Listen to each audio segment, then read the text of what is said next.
You tuned into the Victory Team, and we're in the series called Prayer and Fasting. Proverbs 23 is the addiction chapter. Would you go there? Let's go to Proverbs 23. In verse 1, take our Bibles. Proverbs 23 in verse 1. Go ahead, pause, take your Bible. I want you to turn there. When thou sittest to eat with a ruler. What's the context? Eating. You're eating with a ruler. Consider diligently. Think about this. What is before thee? See, when you eat with a ruler, you got all kinds of sweet stuff, goods, the best of all. What we would consider this banquet of great stuff. The rulers have all this stuff. And put a knife to thy throat, if thou be a man given to appetite. Put a knife to your own. What picture does that paint in your mind? Put a knife to your throat. That tells me, don't do it. Don't move. Don't eat. Don't swallow. You're gonna cut. The knife's gonna cut your Adam's apple in your throat. If someone else put a knife to your throat, you're gonna be very still. You're gonna fast. You're not gonna have a little. You're not gonna have your gram scale and weigh how many sweet things you can eat. You're not gonna do that. Put a knife to your throat. Stop. Don't fall for that. Be not desirous of his dainties. Don't go for all that stuff. That sweet junk. For they are deceitful meat. It looks so good, but it's not going to fill you up. It's not going to help you. You're still going to be hungry, and you're going to have all kind of bad side effects. They're deceitful. It's deceiving you. Be careful. Consider what you're eating. Put a knife to your throat. It's for your life. And we continue on. He talks about drinking now. In Proverbs 23, verse 35.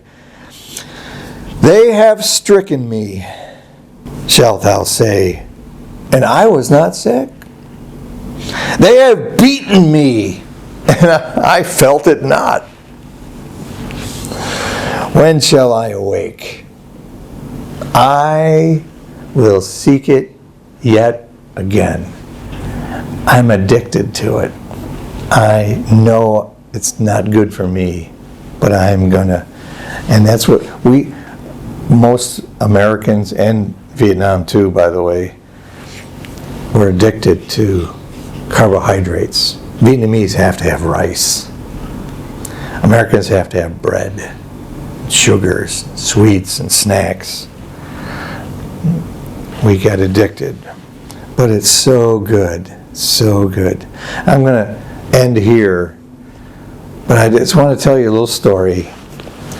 And it's probably familiar to you if you're an American. Probably familiar if you're Vietnamese too, but we have this tradition, Thanksgiving Day in November, and it's a big feed bag. Oh, it's a gluttony central. We eat, the food, the turkey's this big, and we eat stuffing, all kind of food, and we get so filled. We got gravy coming out our ears. When we speak, stuffing comes. We're full. It's a gut stretcher. After we've eaten that last bit, somehow we got it down. We push ourselves away from the table just a little bit, and we go, wow. You know what?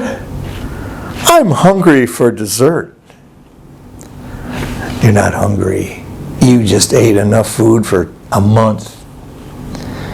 That's appetite. You have a trained response to follow your meal with sugar, and you want dessert.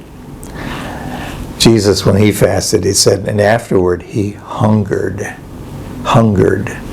That's not appetite. That's your body after 40 days saying, you got to eat some food now, or else I'll have to start consuming important stuff, muscles and so on.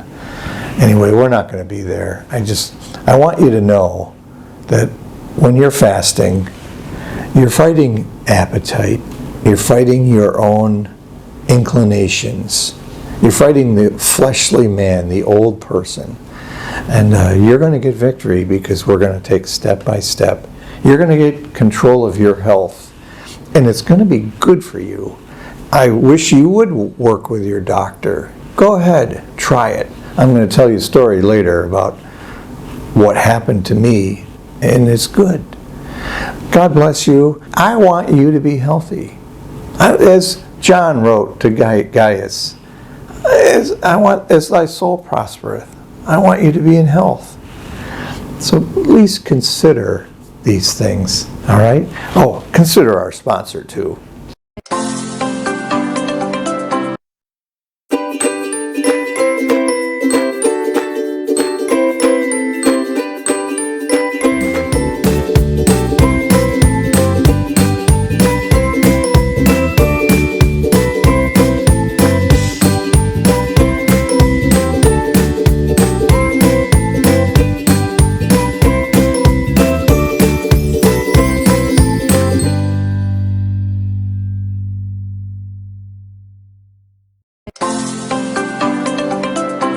All right, God bless you guys.